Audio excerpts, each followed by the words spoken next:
రైతు సోదరులకు స్వాగతం. భారత వాతావరణ శాఖ కీలక అప్డేట్ రిలీజ్ చేసింది. నైరుతి రుతుపవనాలు దేశమంతా విస్తరించి భారీ వర్షాలు తీసుకొచ్చాయి.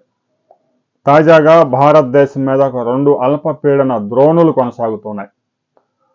ఒక ద్రోణి ఆ నార్త్లో రాజస్థాను, హర్యానా, పంజాబు, మధ్యప్రదేశ్, గుజరాత్ ఆ ప్రాంతాల్లో విస్తరించి నైరుతి రుతుపవనాలతో కలిసి పెద్ద ఎత్తున వర్షాలు కురిపిస్తూ ఉంది.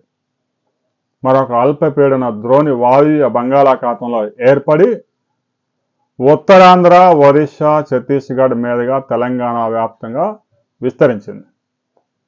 ఈ 2 ద్రోణుల ప్రభావంతో నైరుతి రుతుపవనాలు కూడా వీటి ప్రభావంతో మరింత యాక్టివ్గా మారి వర్షాలు తీసుకొస్తున్నాయి. గడిచిన 24 గంటల్లో కృష్ణా, గుంటూరు, ఉత్తరాంధ్రలో 3 నుంచి 6 మిల్లీమీటర్ల వర్షపాతాలు నమోదయ్యాయి. 1-2 చోట్ల భారీ వర్షాలు నమోదయ్యాయి.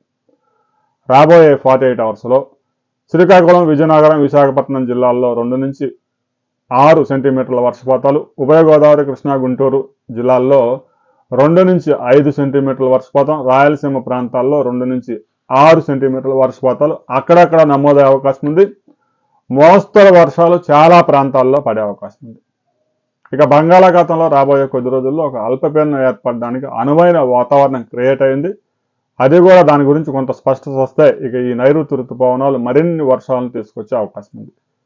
రాబోయే 48 గంటల్లో తెలుగు రాష్ట్రాల్లో, తెలంగాణ, ఆంధ్రప్రదేశ్లో చాలా ప్రాంతాల్లో 2 నుంచి 5 మిల్లీమీటర్ల వర్షపాతాలు అన్ని ప్రాంతాల్లోనూ 1-2 చోట్ల భారీ వర్షాలు కురిసే అవకాశం ఉంది.